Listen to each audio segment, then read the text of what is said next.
जय बोलिए महावीर भगवान की जय बोलिए अनंत सिद्ध परमेष्टि भगवानों की जय बोलिए आचार्य भगवान श्री उमा स्वामी जी महाराज की जय बोलिए इस युग के प्रथमाचार्य श्री चारित्र चक्रवर्ती शांति सागर जी महाराज की जय बोलिए आचार्य भगवान श्री विद्यानंद जी मुनिराज की।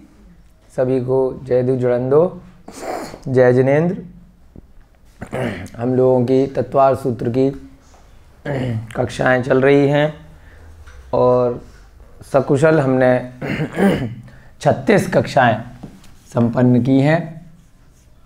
आप लोग जिनकी पिछली कक्षाएं रह गई हैं YouTube पर चैनल बना दिया गया है। हमारे गौरव जैन वीगन के नाम से ये चैनल है जिसपे तत्वार सूत्र के नाम से प्लेलिस्ट है। उसमें अब तक की सभी कक्षाएं अपलोड की जा चुकी हैं। आपकी कोई क्लास मिस हो गई हो तो आप वहां से उसको देख सकते हैं। हमने पहले भी कई बार कहा है, खाली क्लास सुनने से आपको ज़्यादा फ़ायदा नहीं होगा, क्योंकि ये हमारा भी अनुभव है और जिन गुरुओं ने हमें पढ़ाया है उन्होंने भी ऐसा ही बताया है कि सुनने के साथ साथ आप अगर हाथ की हाथ अपनी भाषा में जितना आपको समझ में आया कॉपी पेन लेकर नोट्स अवश्य बनाएं, क्योंकि बार बार पूरी वीडियो नहीं देखी जा सकती है। जो 1 घंटे का वीडियो है आपको अगर अपनी कॉपी में लिख लिया तो हो सकता है आप उसको 10 मिनट में रिवाइज कर सकते हैं, है ना। जहाँ कहीं पर भी कोई दिक्कत है, परेशानियाँ है, वहाँ आप वीडियो देख सकते हैं। आपको अपने नोट्स अपनी भाषा में जितना आपको समझ में आ रहा है, जितना नहीं आ रहा है, उस हिसाब से अवश्य बनाएंगे। तो ये हम आप सभी से आशा कर रहे हैं। खाली सुनने से आपको उस समय तो बहुत अच्छा लगेगा, लेकिन बाद में हम लोगों का इतना अभिमति श्रुत ज्ञान नहीं है कि हमें हमेशा के लिए वो चीज़ें याद रह जाएं। तो इसलिए आपको अपनी कॉपी अपने साथ में ज़रूर रखनी है, ठीक है। तो इसीलिए हम एक एक चीज़ बोर्ड पे नोट भी कराते हैं। पूरा समय ले रहे हैं, एक बार के एक दिन में 2, 3, 4 से ज़्यादा सूत्र नहीं कराते, जिससे कि आपको लिखने का पूरा समय मिले। आज तारीख है आपकी 23 नवंबर, 23 है ना, 2020। बहुत अच्छा दिन है आज का। और अभी तक हमने दूसरे अध्याय के 49 सूत्र कर लिए हैं। आज प्रयास करेंगे कि दूसरा अध्याय आपका समाप्त हो जाएगा। बहुत ही अच्छे तरीके से आप लोगों ने किया है। आज की कक्षा प्रारंभ करने से पहले सभी लोग प्रतिदिन की भांति अब तक जो हमने 49 सूत्र किए हैं उनको याद करने का प्रयास करेंगे और मंगलाचरण से आज की कक्षा की शुरुआत हम लोग सभी लोग मिलकर करेंगे। जिनको सभी सूत्र याद हैं वो साथ साथ वाचन करेंगे, जिनको याद नहीं है वो अपनी कॉपी में से साथ साथ देखकर उसका उच्चारण करने का प्रयास अवश्य करें।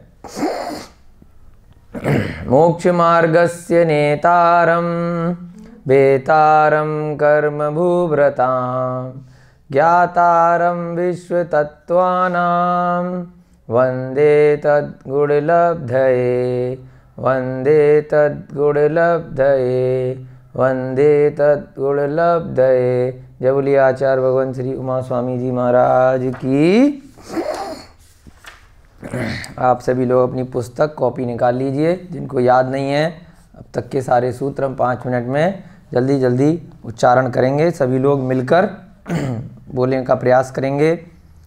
औपशमिक छाये कौ भावौ मिश्रस्य जीवस्य स्वतत्व मौदिक पारिणामिकौ च द्विनवाष्टा दशैकविंशति त्रिभेदा यथाक्रमं सम्यक् चारित्रे ज्ञान दर्शन दान लाभ भोगोपभोग वीर्याणि च ज्ञान दर्शन लब्धैश्चतुस्त्री त्रिपंचभेदा सम्यक् चारित्र संयमाश्च गति कषाय लिंग मिथ्या दर्शना ज्ञाना संयता सिद्धलेश्चाश्चतुश्चतुस्त्रयै कैक षड्भेदा जीव भव्या भव्यत्वानि च उपयोगो लक्षणं सद्विधोऽष्टचतुर्भेदः संसारिणो मुक्ताश्च समनस्का मनस्काः संसारिणस्त्रस स्थावरा प्रत्युप्तेजो वायु वनस्पतयः स्थावरा द्विन्द्रियादय स्त्रसः पंचेन्द्रियाणि द्विविधानि निवृत्त्युपकरणे द्रव्येन्द्रियं लब्ध्युपयोगौ भावेन्द्रियं स्पर्शन रसन घ्राण चक्षु श्रोत्राणि स्पर्श रस गंध वर्ण शब्दास् तदर्था श्रुतम निन्द्रियस्य वनस्पत्यन्तानामेकं क्रमी प्रपीलिका भ्रमर मनुष्यादीनामेकैकवृद्धानि संगिनः समनस्का विग्रहगतौ कर्मयोगः अनुश्रेणी गति अविग्रहा जीवस्य विग्रहवती च संसारिणः प्राक् चतुर्भ्यः एक समया विग्रहा एकं द्वौ त्रीन्वाना हारकः सम्मूर्छन गर्भोपपादा जन्म सचित्त शीत संवृता सेतरा मिश्राश्चैक शस्त्रध्योनयः जरायुजाण्डज पोतानां गर्भः देवनारकाणामुपपादः शेषाणां सम्मूर्छनम् औदारिक वैक्रियका हारक तेजस कर्मणानि शरीराणि परम परम सूक्ष्मं प्रदेशतो असंख्ये गुणं प्राक् तेजसात् अनंत गुणे परे अप्रतिघाते अनादि संबंधे च सर्वस्य तदादीनि भाज्यानि युगपदे कस्मिन्ना चतुर्भ्यः निरुपभोगमनन्त्यं गर्भ सम्मूर्छनज माध्यम औपपादिकं वैक्रियकं लब्धि प्रत्ययं च तेजसमपि शुद्धं विशुद्धमव्याघाती चाहारकं प्रमत्त संयत स्यैव। 5 मिनट से भी कम समय लगते हैं और हमारे सारे सूत्रों का क्विक रिवीजन हो जाता है, जिससे हमें एक एक सूत्र में याद रह जाता है कि किस किस सूत्र में मुख्य रूप से क्या क्या बात की गई थी। चलिए अब हमने कल जो सूत्र किए थे 4 सूत्र, उनका जल्दी से हम रिवीजन करेंगे, फिर आगे के सूत्र आज करेंगे। हमने कल सूत्र देखा था तेजसम मपि, यानी कि जो तेजस शरीर होता है वह भी का मतलब 47वें सूत्र में आया था लब्धि प्रत्ययम च। उससे पहले 46वां सूत्र था औपपादिकम वैक्रियकम, यानी कि जो उपपाद वाला जो जन्म है, उपपाद शैया पे जिनका जन्म होता है, उसमें 2 प्रकार के जन्म होते हैं, देवों का और नारकियों का। तो उनको कौन सा शरीर मिलता है? वैक्रियक शरीर। उसके बाद 47वें सूत्र में बोल दिया कि ये जो वैक्रियक शरीर है ये उपपाद जन्म के अलावा गर्भ जन्म वालों में भी जो मनुष्य हुए उनको लब्धि से प्राप्त हो सकता है। वो भी विक्रिया से कुछ समय के लिए उनको वैक्रियक शरीर मिल सकता है ना। जैसे विक्रिया रिद्धि हो जाना या विद्याधर इत्यादि भी विक्रिया से अपने अन्य शरीर बना लेते हैं, लेकिन उनके मूल रूप से क्या होते हैं? औदारिक शरीर ही होते हैं। उसके बाद अगला सूत्र दिया था कल की कक्षा में, हमने देखा 48वां तेजसम अपि, यानी तेजस शरीर भी।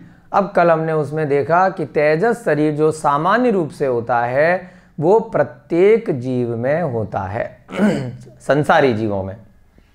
सिद्ध जीव में तो 5 में से कोई सा शरीर नहीं है ना। संसारी जीवों में जो सामान्य वाला कार्मण और तेजस शरीर है, यानी कि तेजस शरीर जो शरीर में तेज और कांति देता है और भोजन पचाने में सहायक होता है, वह भी आत्मा के साथ एकम एक रह के अनादिकाल से विद्यमान है।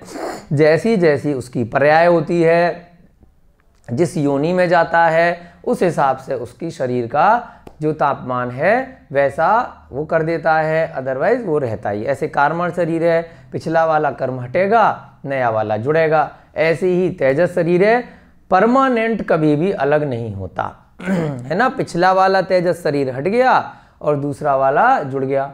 अब किसी जानवर का तेजस शरीर है, उसका तापमान और कांति अलग प्रकार से होगी, मनुष्य की अलग प्रकार से होगी, देवों की अलग प्रकार से होगी, नारकियों की अलग प्रकार से होगी। तो तेजस शरीर जो विशेष रूप से है वह, उसकी बात यहाँ पर 48वें सूत्र में कर रहे हैं कि वो लब्धि से प्राप्त हो सकता है।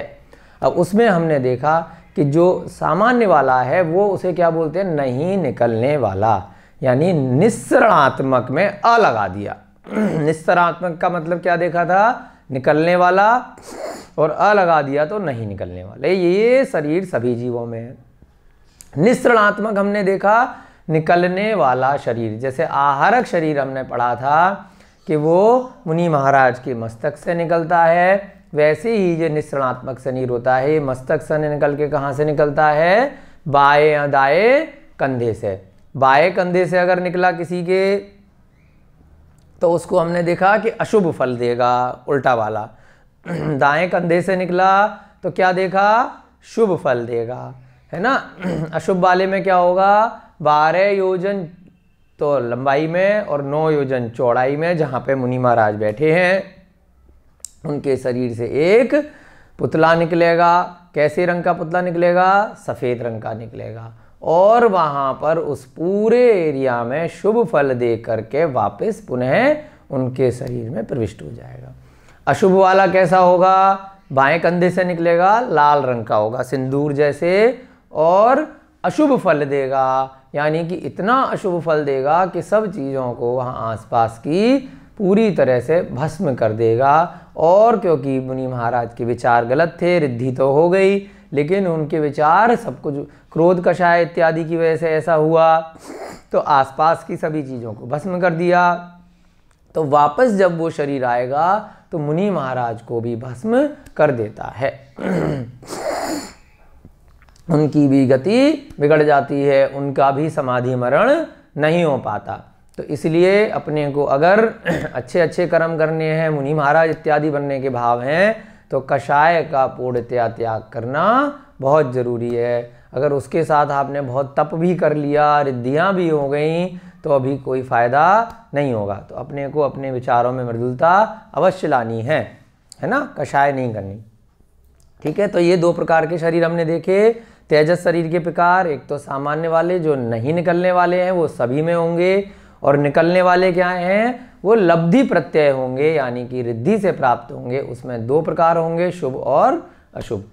उसके बाद हमने आखिरी सूत्र देखा था कल, 49वां सूत्र। तो आचार्य महाराज ने आहारक शरीर की चर्चा यहाँ तेजस शरीर के बाद इसलिए करी क्योंकि आहारक शरीर भी कैसा है, रिद्धियों से ही प्राप्त होता है। हर एक किसी के सोचें कि हमारे मस्तक से पुतला निकले, और वो जाके, अभी हमें बहुत सारी शंकाएं आप लोगों को आती हैं तत्वासूत्र पढ़ने में, आप सोचें कि यार ये वाली शंका हम किसी से नहीं सुनेंगे, हम तो सीधे केवली से पूछने चले जाते हैं, तो अभी अपने को नहीं हो पाएगा। तो अभी हमें क्या करना पड़ेगा, अपने पूर्वाचार्यों द्वारा रचित जो आगम ग्रंथ हैं, मूल ग्रंथ हैं, उनका ही सहारा लेना पड़ेगा, आश्रय लेना पड़ेगा, और उनसे ही हमें समझना पड़ेगा। क्योंकि अभी अपने को लब्धि इत्यादि नहीं हुई है।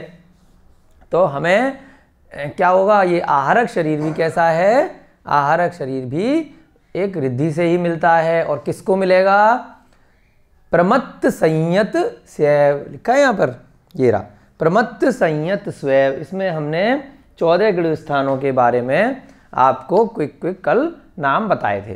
तो उसमें प्रमत्त का मतलब होता है प्रमाद के साथ संयम, यानी छठे गुण स्थान में कौन आते हैं, जिन्होंने महाव्रत को धारण कर लिया।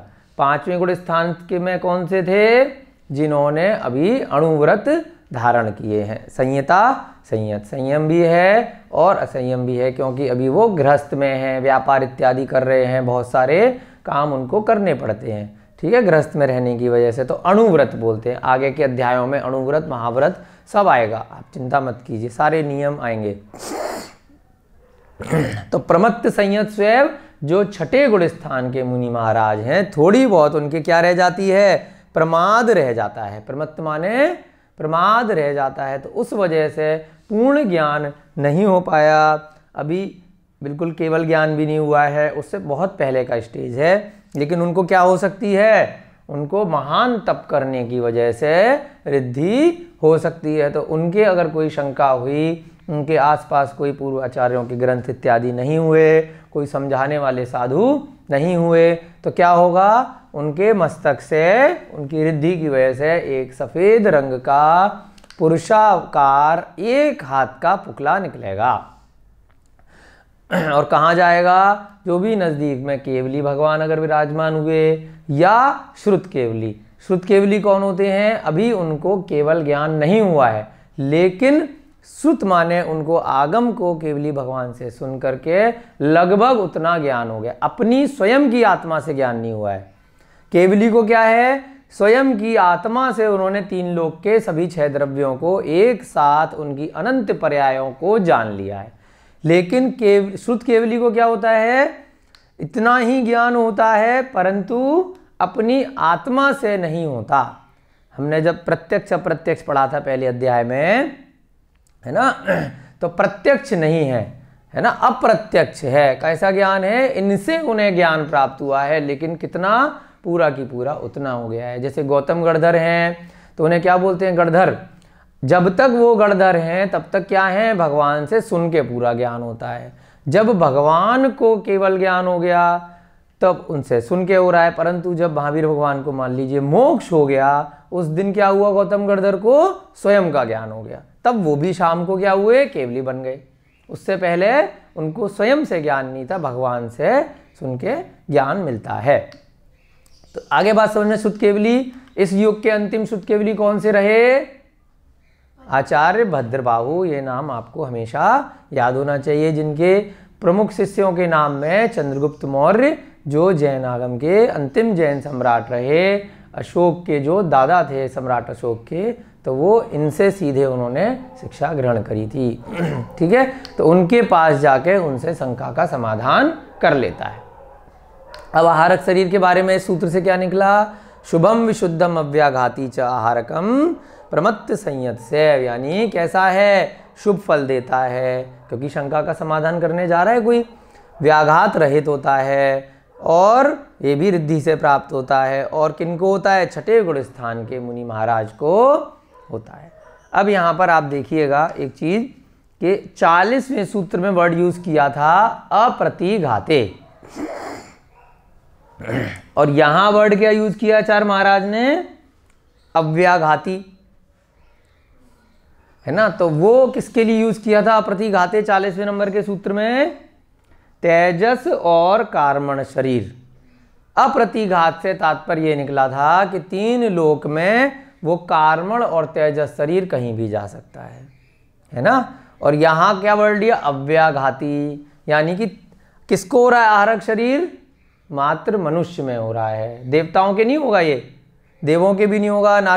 तो मनुष्य कहाँ तक जाएंगे, हमने जब अप्रतिघाती बताया था तब भी आपको उदाहरण दिया था कि मनुष्य 2.5 दीप के बाहर नहीं जा सकते, मानुषोत्तर पर्वत तक ही जाएगा।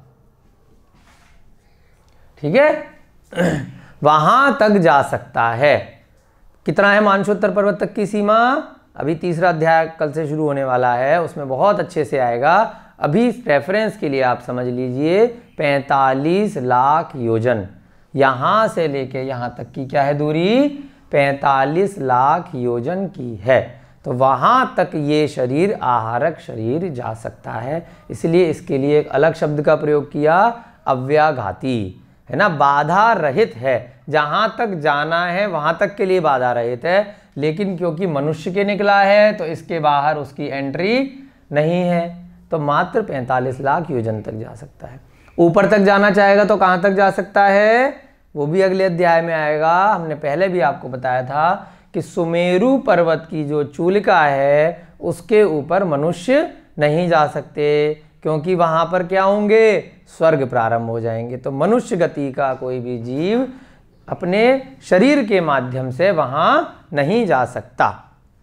तो ऊंचाई में कहाँ तक जा सकता है, 1,40,000 योजन, 1,40,000 1 लाख योजन का क्या होती है? सुमेरु पर्वत। और 40 योजन की उसकी चूलिका। इतना लिख लीजिए, सुमेरु पर्वत तक ऊंचाई में सुमेरु पर्वत की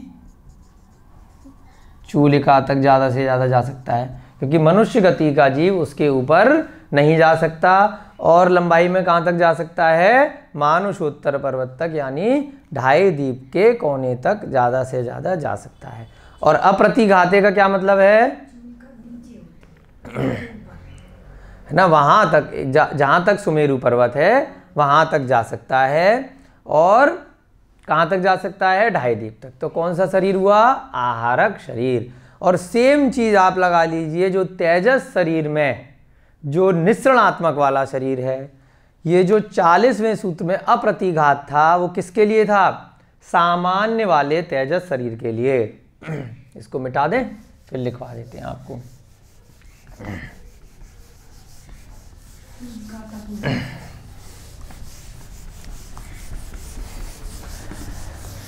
जो अप्रतिघात वर्ड आया था 40वें में, वो रिद्धि वाले तेजस शरीर के लिए नहीं था, वो सामान्य वाले के लिए था। जो अप्रतिघात वर्ड था वो तेजस शरीर में जो अनिस्सरणात्मक है मात्र उसके लिए है। अनिस्सरणात्मक, यानी कि ये शरीर 3 लोक में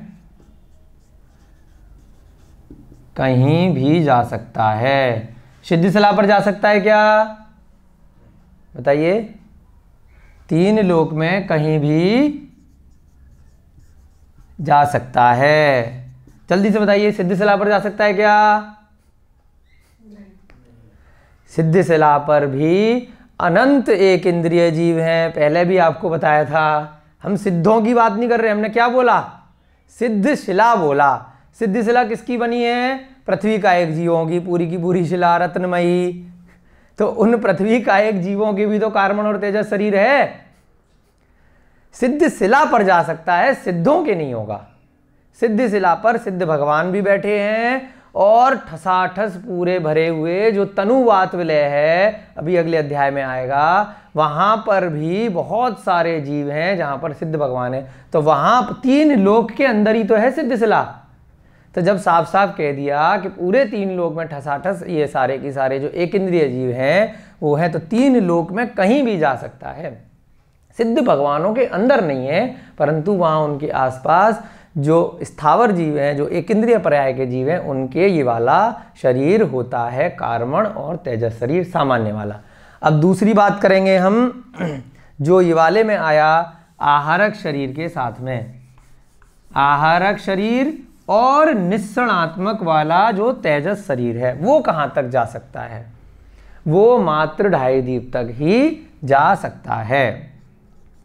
निस्सरणात्मक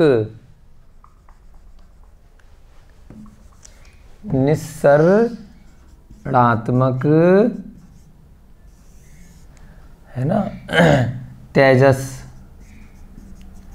और आहारक, ये दोनों 3 लोक में सब जगह नहीं जा सकते। ये क्योंकि मुनि महाराज को ही रिद्धि से हो रहे हैं। ये इनकी सीमा कहाँ तक है? 2.5 द्वीप तक, है ना, या कह सकते हैं मनुष्य लोक तक, जहां तक मनुष्य जा सकते हैं, क्योंकि ये किसके हो रहे हैं? रिद्धि से मुनि महाराज के ही हो रहे हैं। ये दोनों शरीर सब जगह नहीं जा पाएंगे। आगे समझ में? अब आगे का सूत्र आज करते हैं। ये समझाना आपके लिए ज़रूरी था, क्योंकि ये आपको शंका बाद में आ जाती है ना। तो पहले से ही हमने आपको बता दी कि बाद में आपको शंका आए और आपके आहारक शरीर तो है नहीं, जो शंका आए और आप जाके मस्तक से पुतला निकल के जाके केवली भगवान से पूछ के आए, तो यहीं पर आपको बता दिया। इसलिए वहाँ पर आचार्य महाराज ने अप्रतिघात वर्ड यूज किया। और कार्बन शरीर जो है वो तो 3 लोक में कहीं भी जाएगा, है ना। आगे समझ में? हाँ जी, कार्मण शरीर जो है वो तो 3 लोक में कहीं भी जाएगा। कार्मण शरीर में कोई भी रिद्धि विद्धि का काम नहीं है। वो तो सभी जीवों के कर्म जब तक हैं, 8 कर्म बंधे हुए हैं, वो रहेगा ही।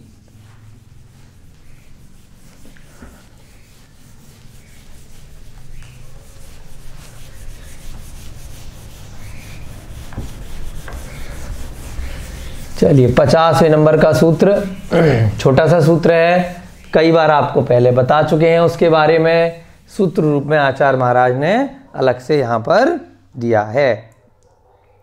नारक सम्मूर्छिनो नपुंसकानी, 50 नंबर का सूत्र। नारक सम्मूर्छिनो, सम्मूर्छिनो आधा च, फिर छ, उस पे रा की मात्रा। नारक सम्मूर्छिनो नपुंसकानी। ये जो बहुत सारा मिथ्या दर्शन चलता है वर्तमान का वैज्ञानिक युग का, उसका ये समाधान ये एक छोटा सा सूत्र करता है कि नारकी जीव जो हैं और सम्मूर्छन जीव जो हैं वो नियम से नपुंसक होते हैं। जो आजकल वर्तमान में बहुत सारे लोग, बहुत सारे डॉक्टर इत्यादि भी ये चर्चा करते हैं, विज्ञान भी ये चर्चा करता है कि एक मच्छर नर है और एक मच्छर मादा है। तो पहले भी आपको बताया था कि सम्मूर्छन जीव है मच्छर, तो उसमें नियम से वो नपुंसक होगा, न नर होगा न मादा होगा। ये सूत्र छोटा सा बिल्कुल क्लियर कर रहा है। तो कहीं पर भी ऐसा कोई परीक्षण नहीं होता है ना, गलत चीज़ें बताते हैं कि ये वाला बुखार है वो नर के काटने से हो गया और ये वाला बुखार मादा के काटने से हो गया। तो सब ये मन से बनाई गई कहानियाँ हैं, हमें उन पे विश्वास नहीं करना है, क्योंकि वो प्रत्यक्ष रूप से दिख रहा है कि दोनों मच्छर एक जैसे होते हैं, इतने सूक्ष्म हैं, तो नर मादा का उसमें कोई भेद नहीं होता है। सम्मूर्छन जीव जितने भी हैं हमने पढ़ लिए थे, 1 इंद्रिय से लेकर 4 इंद्रिय तक के जीव नियम से स्वतः उत्पन्न होते हैं, जहाँ उनके पुद्गल योग्य परमाणु मिल जाते हैं। वर्षा का उदाहरण दिया था, वर्षा होते ही बहुत सारे मच्छर आपको दिखाई देने लगेंगे। कहीं आपने कोई खाने की चीज़ छोड़ दी तो वहाँ के योग्य अगर चींटी वाले जीव हैं तो चींटी हो जाएंगी, और कोई लट पिपील इत्यादि होनी है तो वो पड़ जाएंगी। आपने खाने का बर्तन कुछ रखा, कुछ दिन आपने रख दिया, तो उसमें बंद डिब्बे के अंदर भी बहुत सारे लट लग जाएंगे, फफूंदी इत्यादि लग जाएगी। तो वो सब क्या हैं? सब सम्मूर्छन ही हैं। आपका कमरे का जो आपका बाथरूम है बहुत साफ़ था, कुछ दिनों में वहाँ गंदगी हो गई तो अचानक से कॉकरोच पैदा हो गए, अलग अलग कीड़े मकोड़े पैदा हो गए, तो कहाँ से आए? वो सब सम्मूर्छन ही होते हैं, जो अपने आप उनके शरीर योग्य परमाणु मिल जाने पर कैसे हो जाएंगे? स्वतः उत्पन्न हो जाएंगे। कोई उसमें स्त्री और पुरुष का संयोग नहीं होता। फिर हमने एक उदाहरण देखा था सम्मूर्छन में कि कुछ मनुष्य भी सम्मूर्छन उत्पन्न हो जाते हैं, हम लोगों के देखने में नहीं आते हैं, परंतु आगम ग्रंथों में इसकी तत्वार सूत्र की जो टीकाएं हैं उनमें इसका वर्णन है। ठीक है, तो उसमें हमने एक वर्ड यूज़ किया था, वो भी आज लिखवाएंगे कि जिनकी पर्याप्तियाँ पूर्ण नहीं होती है ना। वैसे 10वें अध्याय में नाम कर्म का जब चैप्टर आएगा, सूत्र नंबर 10 है, वहाँ पर आपको 6 पर्याप्तियों के बारे में 42 वो होती हैं नाम कर्म के भेद, उनमें एक जो नाम कर्म का भेद है उसे क्या बोलते हैं? पर्याप्ति। आपकी किसी की शंका भी आई थी कि पर्याप्ति क्या होती है, तो 6 पर्याप्तियाँ होती हैं जिससे शरीर बनता है। तो कोई भी एक पर्याप्ति जिसकी पूर्ण नहीं हो पाई तो उससे क्या होगा कि उसे बोलेंगे लब्धि अपर्याप्तक, कि उनकी पर्याप्ति की पूर्ण रूप से उपलब्धि नहीं हो पाई। तो वैसे मनुष्य भी वातावरण से स्वतः उत्पन्न हो जाते हैं, परंतु उनका कुछ ही समय बाद शीघ्र मरण हो जाता है, बहुत सूक्ष्म आकार के होते हैं। तो ऐसा भी उदाहरण आया है कि मैल इत्यादि में ऐसे सम्मूर्छन मनुष्यों का जन्म हो जाता है। तो वो भी नियम से कैसे होंगे? नपुंसक होंगे। तो यहाँ पर उसके नोट में हम सारी चीज़ें लिखेंगे। ठीक है। नारक, नारक माने नारकीय जीव। अब यहाँ पे देव नहीं आया, तो देव आपके नपुंसक नहीं है। नपुंसक कौन है? नारकी हैं। सारे की सारे नारकी जीव, उनमें ना स्त्री है ना पुरुष है, सब नपुंसक हैं। उसके बाद सम्मूर्छिनो, यानी कि सम्मूर्छन जीव। अब सम्मूर्छन जीव का जब चैप्टर आया था, इसी में जब सूत्र आया था, तब हमने मनुष्य भी कुछ बताए थे, लब्धि पर्याप्तक, और 2 से 4 इंद्रिय के जीव। सम्मूर्छन माने 1 से 2 से नहीं, 1 से 4 इंद्रिय के जीव तथा, है ना, सम्मूर्छन वाले जो मनुष्य हैं, तथा लब्धि अपर्याप्तक मनुष्य, सभी आ गए इसमें सम्मूर्छन में। उसके बाद नपुंसकानी, यानी नियम है कि ये सब नपुंसक ही होंगे, है ना। बहुत लोग कहते हैं कि हमने तो मधुमक्खी पालन देखा है, उसमें एक मादा मधुमक्खी रख दी जाती है क्रेट के अंदर और बहुत सारी मक्खियाँ पैदा हो जाती हैं। मादा मक्खी तो रख रहे हैं, कहने को वो मादा नहीं है, वो भी क्या है? नपुंसक ही है, मक्खी मच्छर इत्यादि। क्यों? क्योंकि वहाँ पे कोई पुरुष मक्खी तो है ही नहीं, उसी से ही बाकी मक्खियाँ उत्पन्न हो रही हैं, है ना। मक्खी मच्छर में भी आप बोलेंगे कि ये सारे हमने देखा है जी, मक्खी के बच्चे हो रहे हैं, ये सब, तो एक ही मक्खी देती है ना। तो उसमें पुरुष नहीं होता, तो इसलिए क्या होगा? नपुंसक ही माने जाते हैं। नपुंसका मानी नपुंसक होते हैं। हाँ, लब्धि अपर्याप्तक, यानी कि 6 पर्याप्तियाँ जिनकी पूरी नहीं हुई, नोट में हम लिखेंगे, नपुंसक होते हैं। उस दिन आपकी शंका भी आई थी, पर्याप्ति क्या होती है? तो आपके 10 अध्याय में पर्याप्तियाँ दी हुई हैं नामकर्म के भेद में, तो वहाँ से हम रेफरेंस में लिख सकते हैं। क्या अर्थ निकला? अर्थात नारकी तथा सम्मूर्छन जीव नपुंसक होते हैं, ये नियम है। इसमें कोई भी डाउट नहीं होना चाहिए, बिल्कुल भी आपको शंका नहीं करनी है कि वैज्ञानिकों ने बताया है कि मादा मच्छर काटती है और नर मच्छर नहीं काटता है, मलेरिया होने पर या डेंगू होने पर या हैजा होने पर, बहुत सारी बीमारियों में ये सब बिजनेस बनाया हुआ है। इसका वास्तविकता से कोई लेना देना नहीं है, ये नियम है, अरिहंत भगवान की वाणी से ऐसा आया है। आचार्य उमा स्वामी हमें बता रहे हैं कि सम्मूर्छन जीव नियम से नपुंसक होते हैं। ठीक है, यहाँ हम नोट में लिखेंगे,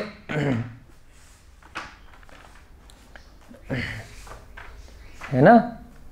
त्रियंच में इनको तो क्या बोला हमने? 1 से 4 इंद्रिय तक के जीव, ये तो त्रियंच हो गए, त्रियंच पर्याय में आ गए ना, स्थावर से लेके सारे की सारे। और ये वाले कौन से हो गए? मनुष्य। अब लब्धि पर्याप्तक मनुष्य में आप नियम से लिख सकते हैं। रेफरेंस के लिए आपका सूत्र नंबर आया था, वहाँ पर भी लब्धि का वर्णन आया था। ये आपका सूत्र था 30 नंबर, वहाँ पर वा अर्थ के अंदर हमने लिया था, वा में नहीं, यहाँ पर लिया था सम्मूर्छन वाले में, 31 नंबर के सूत्र में, जहाँ पे सम्मूर्छन आया था। और स्टार लगा के विग्रह गति में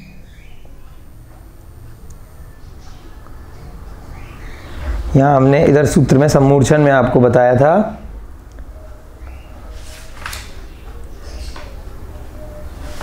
यहाँ पर भी आप लिख सकते हैं, यहाँ लिख सकते हैं 6 पर्याप्तियाँ होती हैं, जिसमें नाम कर्म के भेद में, है ना। सूत्र आपका है सूत्र नंबर 10 है, अध्याय 8 में। हम गलत बता गए, सूत्र अध्याय 10 में नहीं है, अध्याय 8 में है। जब कर्मों के बारे में चर्चा करिए 10वें अध्याय में तो समाप्त हो जाएगा आपका तत्वा सूत्र। सूत्र नंबर 10 है और अध्याय 8 में आपके नाम कर्म के भेदों का वर्णन है। वहाँ पर नाम कर्म के भेद बताए हैं। उसमें एक भेद होता है पर्याप्ति, वहाँ आपको और डिटेल से समझ में आएगी। तो 6 पर्याप्ति होती हैं, जिसमें 6 पर्याप्ति में क्या क्या होती है? आहार, शरीर, इंद्रियां, सांस, भाषा और मन। आहार, शरीर, इंद्रियां, आहार, शरीर, इंद्रियां, सांस, भाषा और मन। तो इनमें से कोई पर्याप्ति अगर पूर्ण ना हो तो क्या बोलते हैं उसको? लब्धि अपर्याप्तक, जिसकी पर्याप्ति पूर्ण नहीं हो पाई।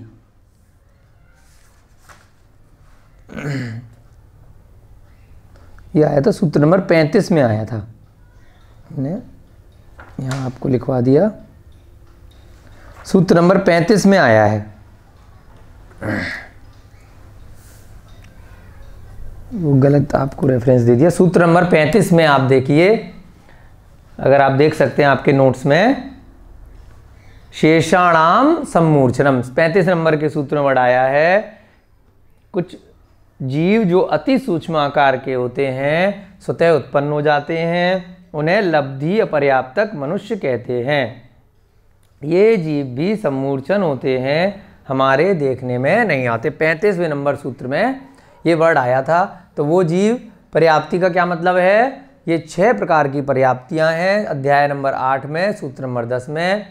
इनमें से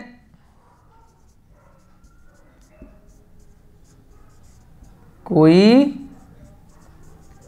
पर्याप्ति पूर्ण न होने पर क्या बन जाते हैं? लब्धि अपर्याप्तक कहलाते हैं। अब सांस ही नहीं मिली किसी को, ऐसे उसके पिछले जन्म में कर्म थे, है ना, कि उसकी पर्याप्ति अगले भव में नाम कर्म की ठीक नहीं होनी थी। तो क्या होगा? वो मनुष्य गति का उसने बंद भले ही कर लिया हो तो क्या होगा कि वो सम्मूर्छन वाले मनुष्य में पैदा हो जाएगा। इंद्रियों का नहीं उसने किया कर्म का, ये सब करना पड़ेगा, तब जाके मनुष्य गति का उसको मिलेगी। तो लब्धि अपर्याप्तक मनुष्य बन जाते हैं। भाषा नहीं मिली, मन नहीं दिला, है ना, इंद्रियां मिल गई, मन नहीं मिला। ऐसे जो हमने आहार देखा था, है ना, 1 2 3 समय तक आहारक क्या होता है?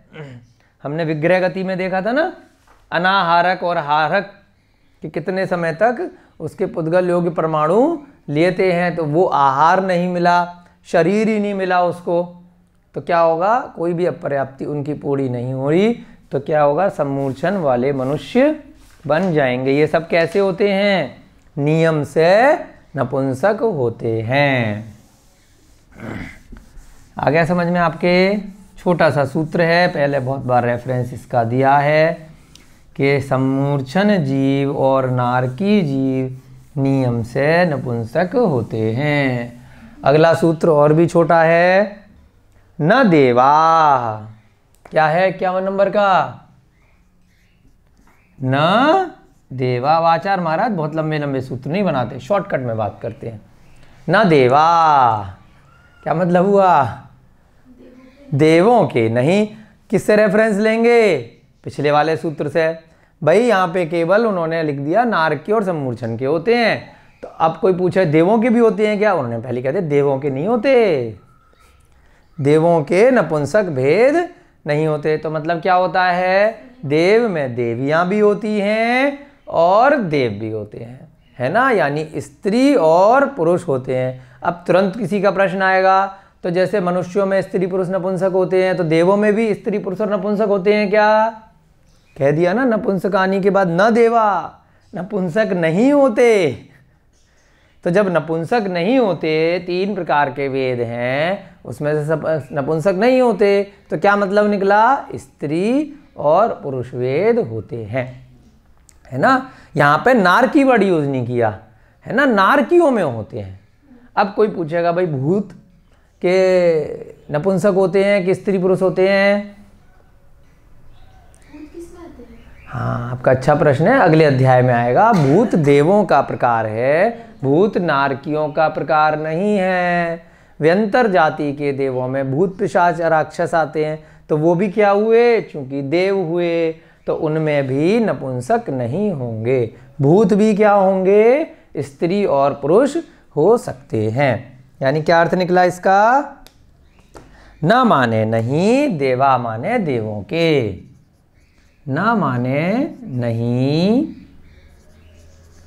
देवा माने देवों के, अर्थात देवों के नपुंसक भेद नहीं होता।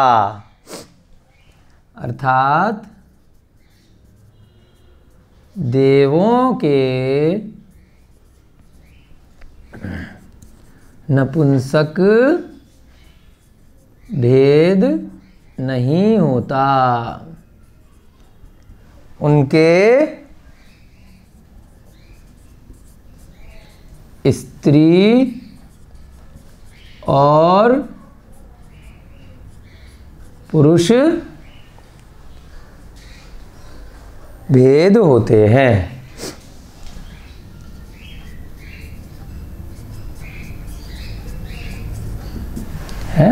जो लक्ष्मी देवी हैं, सरस्वती देवी हैं, ह्रीम हैं, बहुत सारी देवियों का वर्णन अगले अध्याय में आएगा। वो सब क्या होती हैं? यक्ष यक्षिणी बोलते हैं ना भगवान की, तो यक्ष तो देव हो गए और यक्षिणी देवियाँ होती हैं। जो पद्मावती वगैरह आप लोग बहुत सारे लोग मानते होंगे, तो वो सब क्या हैं? देवियाँ होती हैं। लेकिन हैं क्या? चतुर्गति में ही हैं, संसार में ही हैं, अभी मुक्त न देव हुए न देवियाँ हुई।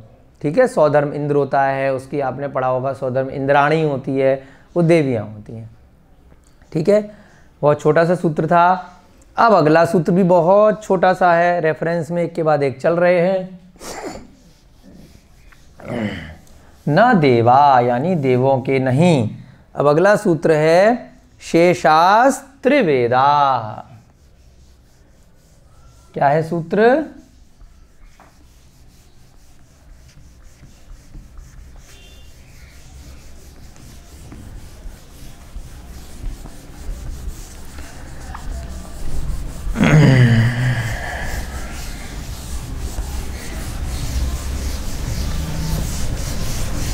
शेषास्त्र वेदा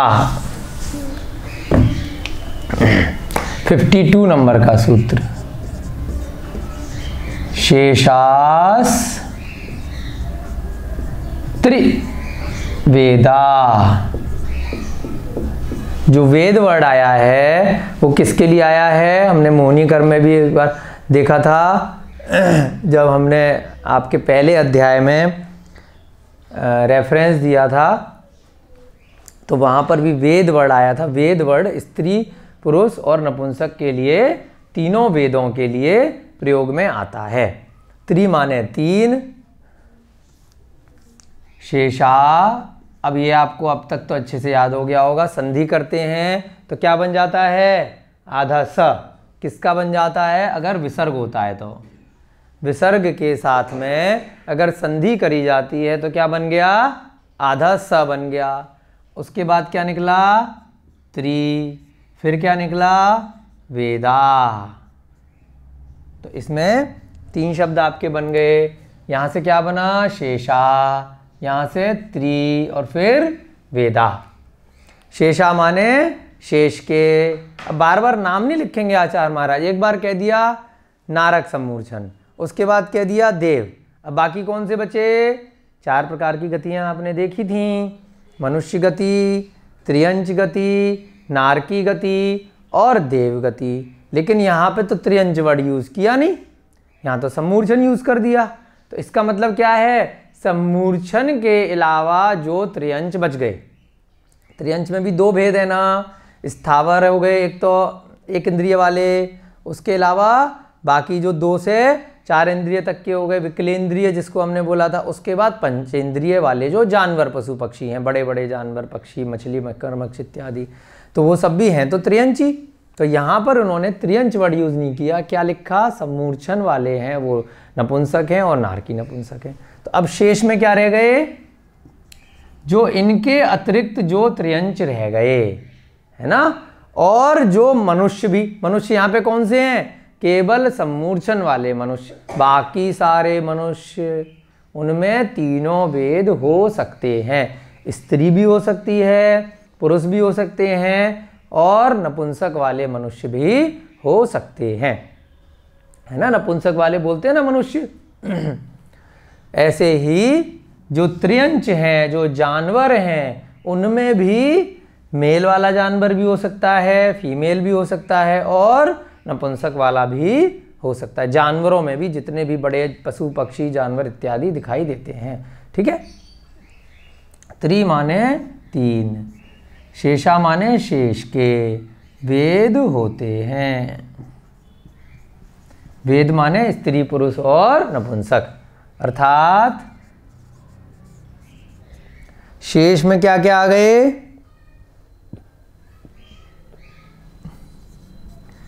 शेष के।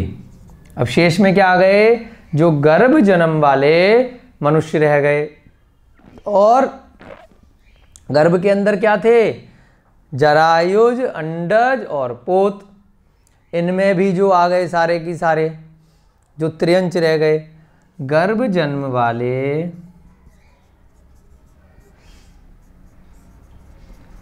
मनुष्य तथा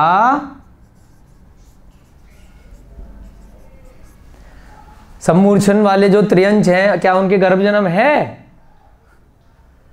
सम्मूर्छन वाले जो मनुष्य हैं क्या उनके गर्भ जन्म है, सम्मूर्छन वालों का गर्भ थोड़ी होगा, 3 ही प्रकार के तो जन्म है, सम्मूर्छन जन्म, गर्भ जन्म और उत्पात जन्म। तो सम्मूर्छन वाले चाहे मक्खी मच्छर हुए, उनका गर्भ जन्म है क्या, नहीं है। जो सम्मूर्छन वाले मनुष्य अपने आप उत्पन्न हो गए, उनका गर्भ जन्म है क्या, नहीं। तो गर्भ जन्म वाले यानी कि चाहे अंडे से पैदा हों, गर्भ जन्म के 3 भेद देखे थे ना हमने, जरायुज, अंडज और पोत, उनमें जितने भी जानवर पशु पक्षी आ गए या फिर जो मनुष्य हो गए, उनके क्या होंगे, शेष के 3 वेद, जो लब्धि अपर्याप्तक हैं सम्मूर्छन के अंदर, ये भी गर्भ जन्म में नहीं हुए, यहाँ स्त्री पुरुष नहीं है। 3 वेद होते हैं। अब 3 वेद कौन से हैं यहाँ पर, स्त्री पुरुष और नपुंसक, ठीक है। छोटा सा सूत्र है। अब अंतिम सूत्र आज का देखेंगे, इसको भी हमें अच्छे से समझना है। मिटा दें इधर का, 53 नंबर का सूत्र है आज की कक्षा में आपका, और द्वितीय अध्याय का ये अंतिम सूत्र है। आप लोगों को बहुत खुशी मिल रही होगी कि चलो खत्म हुआ दूसरा अध्याय, मिल रही है अंदर से। बहुत दिनों से आप मेहनत कर रहे हैं, बहुत अच्छे से डेली 1-2 घंटे की क्लास कर रहे हैं, उसके बाद उसका रिवीजन भी कर रहे हैं, और भी बहुत सारे आपको काम होते होंगे घर पे अपने ऑफिस के और सभी के, तो बहुत अच्छा लग रहा होगा। आज आखिरी सूत्र, बहुत बड़ा अध्याय था ये, 53वें नंबर का अंतिम सूत्र आपका इस अध्याय का आज आप करने जा रहे हैं।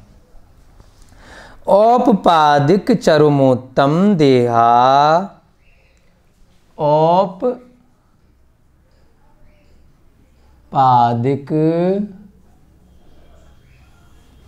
चरमोत्तम, चरमोत्तम देहा,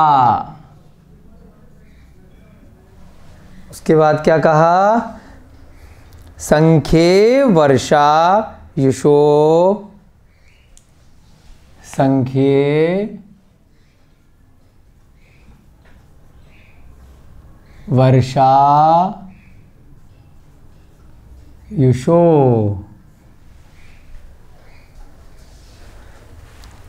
अनप्यवर्त्या युषः,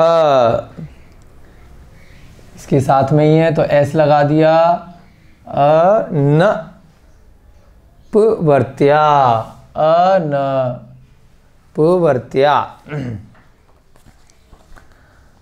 नप्यवर्त्या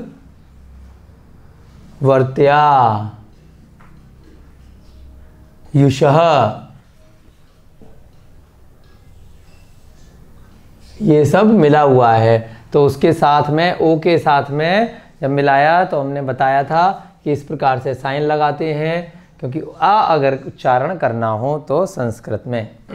ठीक है, चलिए पहले पढ़ेंगे सूत्र को मिलकर सभी लोग। कैसे पढ़ेंगे, औपपादिक चरमोत्तम देहा संख्ये वर्षायुषो नपवर्त्यायुषः।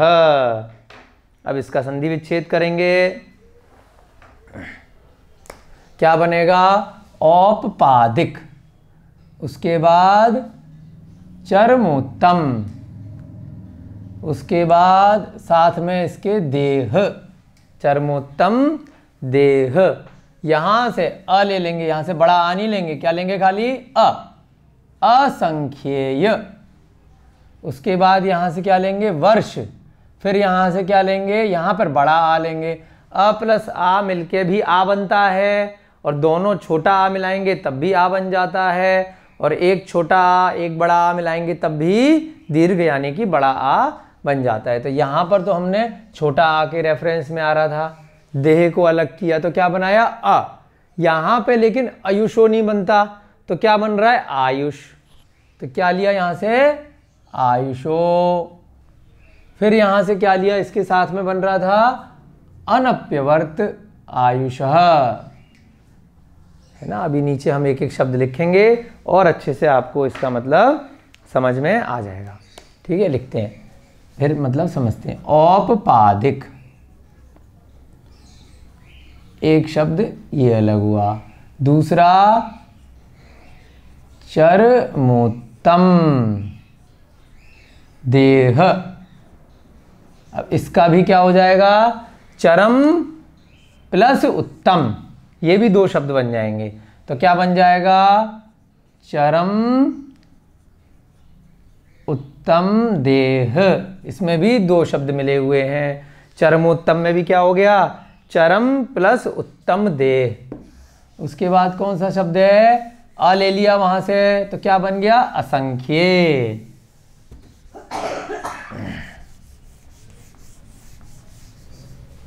अ लेने से असंख्ये वर्ष,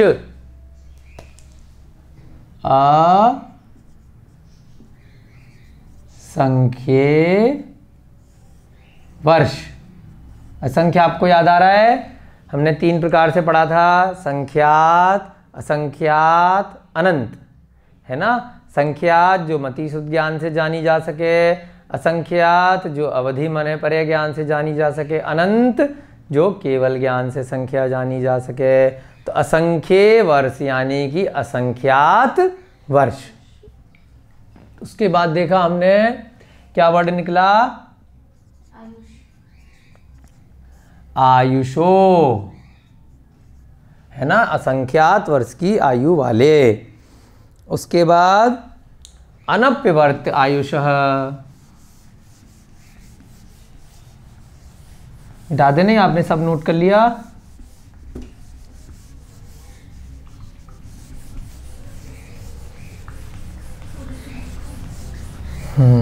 ये भी मिटा दें, चलिए ये भी मिटा देते हैं।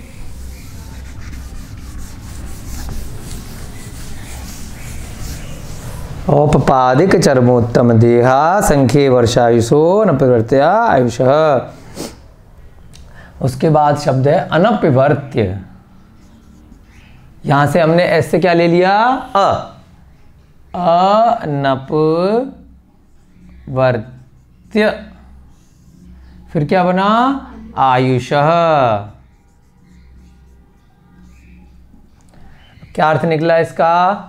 औपपादिक चरम उत्तम देह असंख्येय वर्ष आयुषो अनप्यवर्त्य आयुषः।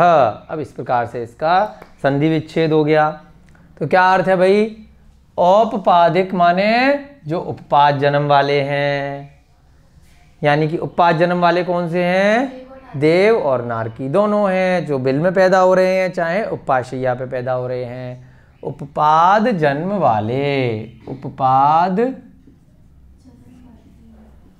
जन्म वाले और चरम उत्तम देह वाले। चरम उत्तम देह वाले अभी बताएंगे इसके बारे में भी। चरम उत्तम देह वाले जिनकी चरम शरीरी वर्ड कई बार आता है और उत्तम देह होती है ना। वज्र वृषभ नाराज सहनन होता है, उसी भव से उनको मोक्ष जाना होता है। जैसे आप पद्म पुराण पढ़ते हैं तो उसमें भगवान राम के लिए कई बार वर्ड आया है कि वो चरम शरीरी थे। चरम शरीरी का मतलब क्या होता है? चरम शरीरी माने अंतिम शरीर, यानी कि पहले से ही ऐसे कर्म लेके आए हैं कि अब बस उस भव से उन्हें मोक्ष होना है, अंतिम बार शरीर मिला है। लेकिन अभी तो शरीर है, लेकिन उसे बोलेंगे क्या? अंतिम शरीर है। तो चरम शरीरी का मतलब अंतिम शरीर, और उत्तम देह यानी कि उनकी देह बहुत ही उत्तम है।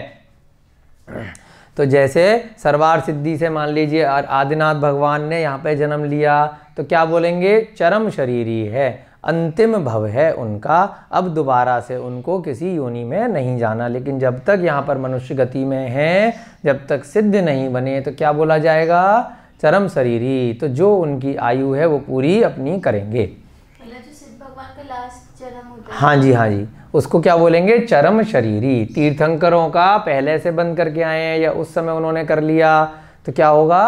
अंतिम शरीर बोला जाएगा।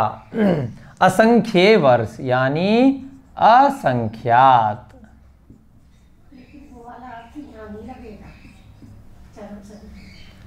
असंख्यात वर्ष वाले, है ना। वो कैसे होते हैं? उनके असंख्यात वर्ष होते हैं, उसको हम गिन नहीं सकते। और क्या होता है? आयुषो यानी कि आयु वाले। असंख्यात वाले यहाँ पे लगा देंगे, असंख्यात वर्ष की आयु वाले।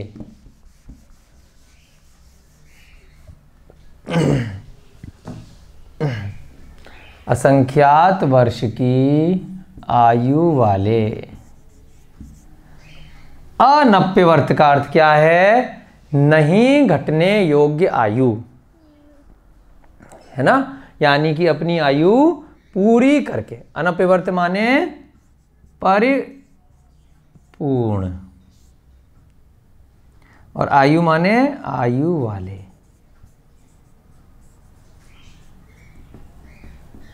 परिपूर्ण माने नहीं घटने वाली।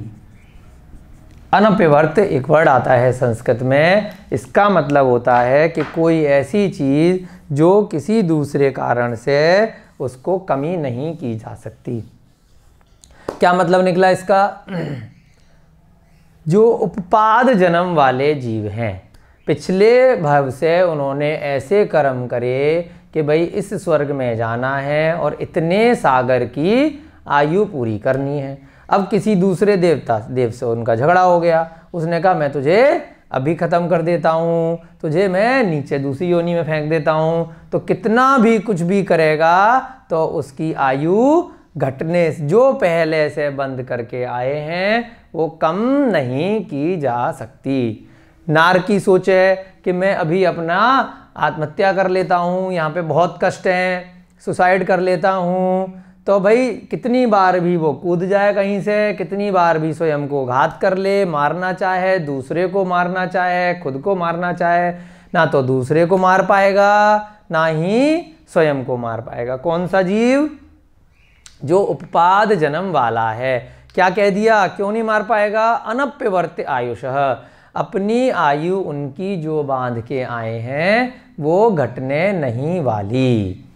ऐसे ही किसके लिए बोल दिया, चरम उत्तम देह वाले, यानी कि जो चरम शरीरी हैं। अब मान लीजिए महावीर भगवान हैं, वो जितनी आयु का बंद करके इस जन्म में आए थे, अब कोई सोचे कि महावीर भगवान को हम जो है समाप्त कर दें पहले से, तो नहीं हो सकता।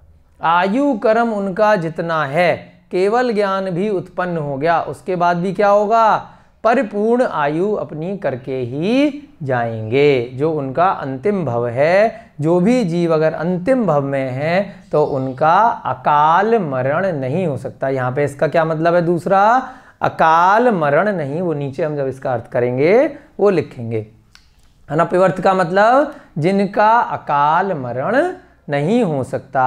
अब मनुष्य हैं, अच्छे खासे खड़े हैं, सब चीज़ चल रही है, अचानक से क्या हुआ, कहीं पे बम विस्फोट हो गया, भूकंप आ गया, कहीं दुर्घटना हो गई, कोई चोट लग गई, हार्ट अटैक आ गया, है ना, कोई रोग इत्यादि हो गया। क्या हुआ, अचानक से बिल्कुल ठीक ठाक थे और खुद भी सुसाइड कर लिया, तो क्या हो जाएगा, मनुष्यों का अकाल मरण हो सकता है क्या। अब कोई मनुष्य आप कहिए जी 80 साल की आयु लेके आया था, बिल्कुल ठीक ठाक लग रहा था, और वो 20 साल में ही चला गया, तो क्या अकाल मरण हो सकता है कि मनुष्यों का हो सकता है। किसकी बात कर रहे हैं, केवल उपपात जन्म वाले का अकाल मरण नहीं होगा, चरम उत्तम देह वाले का अकाल मरण नहीं होगा, है ना। और किसका अकाल मरण नहीं होगा, जिनकी आयु असंख्यात वर्ष की है। अपन सब लोगों की आयु असंख्यात वर्ष की है क्या, हम लोग तो मति सुत ज्ञान से जान सकते हैं अपनी आयु को, तो ये सब हमारी असंख्यात वर्ष की आयु नहीं है। असंख्यात वर्ष की आयु कौन सी थी, जो अवधि ज्ञान और मनः पर्य ज्ञान से जानी जा सके। इसका जब हमने आपको एक्सप्लेन किया था 2 कक्षा पहले, तो अच्छे से आपको बताया था कि जो भोग भूमि के जीव होते हैं उनकी आयु किस में नापते हैं हम, एक शब्द आया था, किस में नापते हैं, पल्ले के अंदर। संख्यात है कि असंख्यात है, अगले अध्याय में आएगा। 6 प्रकार के आपके भूमियां होती हैं, भोग भूमि 3 होती हैं, पहली, दूसरी और तीसरी। ये तीनों कैसी हैं, भोग भूमि।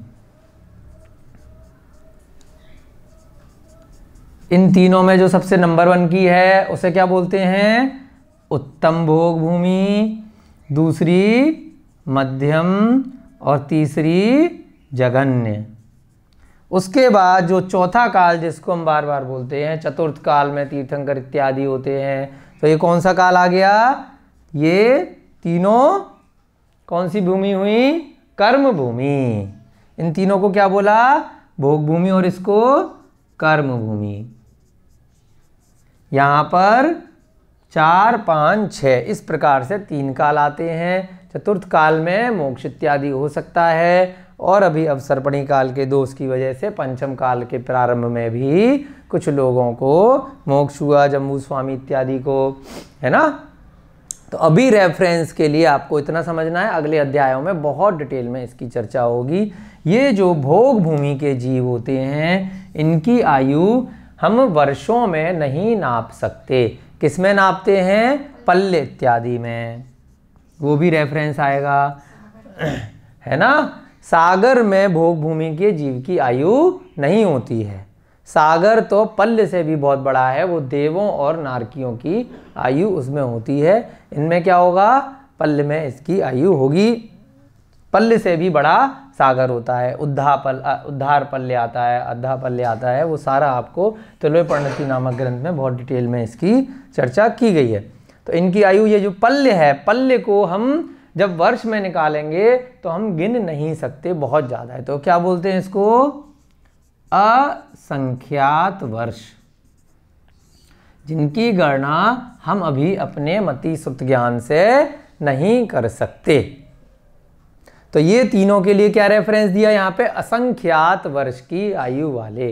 भोग भूमि में मनुष्य भी होते हैं और त्रियंच भी होते हैं। तो ये जितने जीव हैं भोग भूमि के भोग भोगने के लिए आए हैं, वहाँ पर उनका अकाल मरण नहीं होता कि कोई चाहे कि उनको जल्दी से मार दे, तो ऐसा संभव नहीं है। इनके अलावा जो रह गए उन सबका क्या हो सकता है? अकाल मरण हो सकता है। यानी कि बिल्कुल ठीक ठाक लग रहे होंगे और जो उनका शरीर है अचानक से कोई घटना घटने पर मरण हो सकता है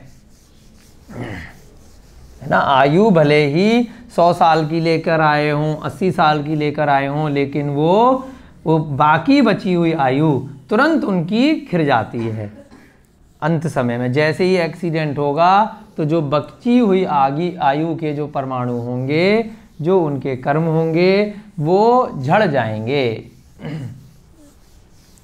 पूरी तो करेंगे आयु, लेकिन बहुत जल्दी जल्दी उसी समय पर वो आयु कर्म अपना समाप्त कर लेंगे।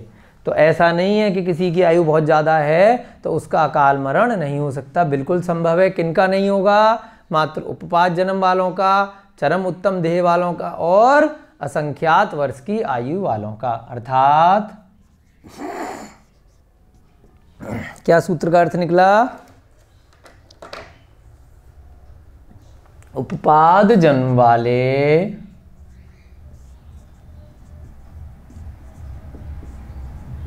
कौमा चरम उत्तम देह वाले तथा असंख्यात वर्ष की आयु वाले जीव परिपूर्ण, यानी कि जितनी आयु है उसको पूरा करके ही दूसरी योनि में जाएंगे। अब किसी नारकी की 33 सागर की आयु है, तो जब तक वो पूरी नहीं हो जाएगी तब तक वो दूसरी योनि में नहीं जा सकता। ऐसे ही किसी देव की जितनी आयु है, चाहे वो किसी भी गति का देव हो, 4 प्रकार के प्रकारों में, वो पूरी आयु करके ही जाएगा। कोई भूत अगर बन गया तो वो जल्दी से मरण नहीं हो सकता। जीव परिपूर्ण आयु वाले होते हैं।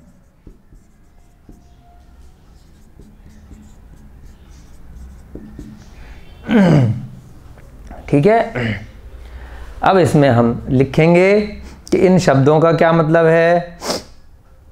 सबसे पहले शब्द आया, उपपाद तो आपके समझ में आ गया, चरम और उत्तम। नोट में क्या होता है? चरम और उत्तम, इसलिए इन्होंने एक साथ लिखा। खाली उत्तम शरीर हो तब काम नहीं चलेगा और खाली चरम शरीर ही हो तब काम नहीं चलेगा। क्या लिखा? चरमोत्तम। बहुत ही सोच समझ के उसकी संधि की गई है। चरम और उत्तम एक साथ होने चाहिए।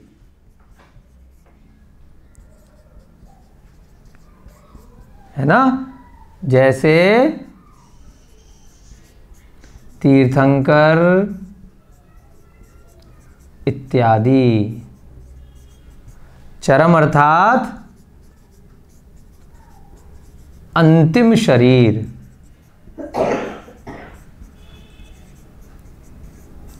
अंतिम शरीर होना चाहिए, तभी मनुष्य भाव में अगर जीव हैं तो उनका अकाल मरण नहीं होगा। अदरवाइज क्या है? भोग भूमि के जीव होने चाहिए। है ना? तो ऐसा वर्णन आता है कि आदिनाथ भगवान चतुर्थ काल से कुछ समय पहले ही भोग भूमि के अंतिम उसमें, जैसे राजा नाभिर आए थे उनके पिता, वो भोग भूमि के अंत के जो पल्य का 8वां भाग शेष रह गया था, तब एक एक करके कुलकरों की उत्पत्ति होती है, 10 कुलकरों की। तो कुलकरों का वर्णन अगर आपको डिटेल में समझना हो भोग भूमि का, तो हमारे इसी यूट्यूब चैनल में पूरा कुलकरों का वर्णन अलग से एक एपिसोड में आपको रिकॉर्ड किया हुआ है पहले से, आप वहाँ से देख सकते हैं। भोग भूमि का वर्णन भी अलग से एक चैप्टर में किया हुआ है। अवसर्पणी उत्सवर्णी काल को भी अलग से समझाया हुआ है। और कुलकरों का जो 10 कुलकर थे, उनके समय में क्या क्या हुआ, 14 कुलकर थे, तो उनका सारा वर्णन किया गया है, तो वहाँ से आप इसको डिटेल में समझ सकते हैं। चरम और उत्तम एक साथ होने चाहिए। चरम अर्थात अंतिम शरीर। एक उदाहरण आता है चक्रवर्ती का, जिनका नाम था शुभौम चक्रवर्ती। एक और उदाहरण आता है समर चक्रवर्ती। तो ये सब चक्रवर्ती, जैसे शुभौम का उदाहरण आपने बहुत बार कहानियों में, प्रवचनों में सुना होगा कि उसने भाव सहित नमोकार मंत्र का अपमान किया था। जल पर लिख करके पैर रख दिया। एक देवता ने उनको डराया, देव ने, है ना। तो उस वजह से उन्होंने अपनी जान को बचाने के लिए क्या किया, ऐसा गलत काम किया। तो उससे क्या हुआ, उसका चक्रवर्ती होने के बाद भी, यानी कि चक्रवर्ती को उत्तम शरीर मिलता है, चक्रवर्ती होने के बाद भी अकाल मरण करके वो नरक चला गया। तो ऐसा उदाहरण आता है ना। तो क्यों? क्योंकि उसका अंतिम शरीर नहीं था। ऐसा कोई ज़रूरी नहीं है जो चक्रवर्ती बन गए तो उनका उसी भव से मोक्ष होना है। चरम का मतलब अंतिम शरीर है, उत्तम का मतलब उत्तम देह, है ना। चरम शरीर मतलब होता है अंतिम शरीर। चरम शरीर मतलब अंतिम शरीर होता है, उत्तम देह होती है। ये दोनों अगर एक साथ हैं, अब यहाँ पे आप उदाहरण लिख सकते हैं, शुभौम चक्रवर्ती। ऐसा जब इसको एक्सप्लेन करते हैं तो कई बार ये उदाहरण गुरुजन बताते हैं। शुभौम चक्रवर्ती के साथ क्या था, उत्तम देह वाला तो था, परंतु अंतिम भव उसका नहीं था, है ना।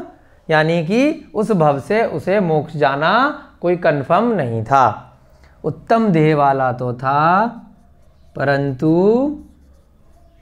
उनका अंतिम भव नहीं था वो, परंतु चरम शरीरी नहीं थे। इसलिए क्या हो गया, अकाल मरण हो गया।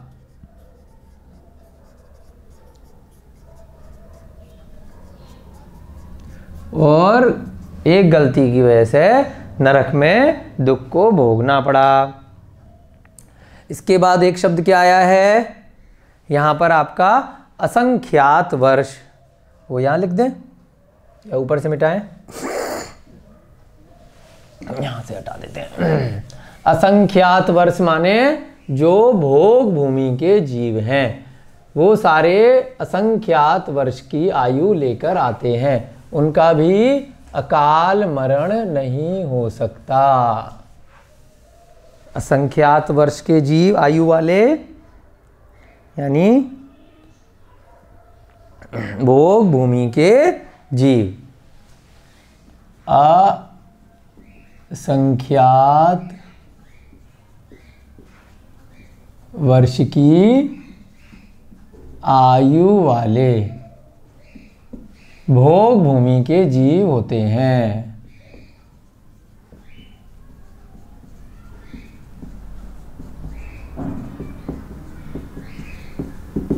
ठीक है। एक तो जैसे हम भरत क्षेत्र में रह रहे हैं, अभी कल से जो अध्याय शुरू होगा उसमें जम्मू द्वीप का वर्णन आएगा। एक तो जिस भरत क्षेत्र में हम रह रहे हैं वहाँ पर एक आर्यखंड होता है, उसमें 6 प्रकार के कालों में परिवर्तन होता रहता है।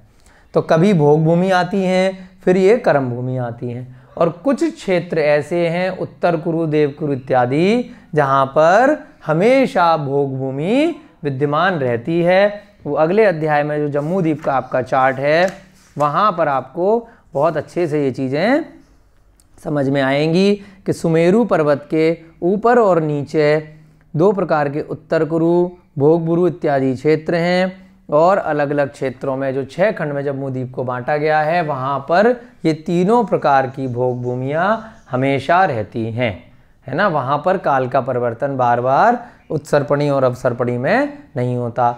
ये हमारे जो 6 प्रकार के काल हैं ये आर्यखंड के हिसाब से होते हैं, जो भरत और ऐरावत क्षेत्र में होते हैं। अगले अध्याय से आपको और क्लियर हो जाएगा। और ये जो भोग भूमि है यहाँ पर इस हिसाब से हैं हमारे, जहाँ पर हम भरत क्षेत्र में हैं, और उत्तर कुरु, देवकुरु इत्यादि में ये परमानेंट रहती हैं। तो वहाँ पर जितने भी जीव हैं वो असंख्यात वर्ष की आयु वाले होते हैं। अब कोई कहेगा भाई अकाल मरण है ना जो होता है, यहाँ पे लिख सकते हैं अर्थात उनका,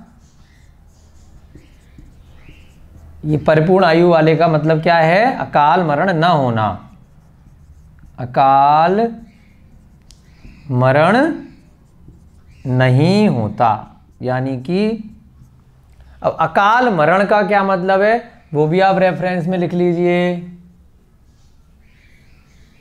जो स्वाभाविक क्रम है, यानी कि बच्चा पैदा हुआ, फिर धीरे धीरे युवा हुआ, फिर धीरे धीरे वृद्ध हुआ और फिर उसकी मृत्यु हुई, ये क्रम ना करके धीरे धीरे जो हो रहा है एक प्रोसेस से, अचानक से बीच में जो वर्ड आया है सूत्रों में और अध्यायों में कि आयु कर्म के निषेक, अचानक से झड़ जाना। एक्सीडेंट हुआ तो बची हुई आयु कर्म है वो अचानक से सारा की सारा आपके शरीर में एक्सीडेंट हो गया, हड्डियां टूट गई, खून निकल गया तो क्या होगा, वो अकाल मरण हो जाएगा। स्वाभाविक क्रम को छोड़कर जो एक प्रोसेस है किसी भी जीव का, चाहे वो पेड़ पौधे का प्रोसेस हो या जो आपका त्रिंचों में सारे आ गए इनके अलावा, उन सब का अकाल मरण हो सकता है। जानवर का भी एक्सीडेंट होकर हो सकता है, पशु पक्षियों का भी हो सकता है और मनुष्यों का भी हो सकता है। उस समय जब मरण होगा, अब आत्मा तो कभी नहीं मरनी है, मरण किसका हो रहा है, शरीर का हो रहा है। वहाँ तक उन्होंने जो भी अगली योनि के कर्म बांध लिए होंगे, जिस भी गति में जाना है वो जीव वहाँ चला जाएगा। अकाल मरण माने जब आयु कर्म के निषेक स्वाभाविक कर्म को छोड़कर एक साथ झड़ जाते हैं, है ना। कई बार होता है ना, धीरे धीरे करके हो रहा है, अपनी पूरी आयु पूरी कर ली तो कोई ऐसी टेंशन नहीं होती, कोई जल्दी मर जाता है तब दुख होता है लोगों को। तो क्यों हो रहा है, क्योंकि उसका स्वाभाविक कर्म नहीं है। जब आयु कर्म, ये 8 कर्म में एक कर्म होता है आयु कर्म के निषेक, निषेक माने जो भी उसके कर्म की वर्गणाएं हैं, जो कर्म के परमाणु हैं अभी थे आयु कर्म के बचे हुए, स्वाभाविक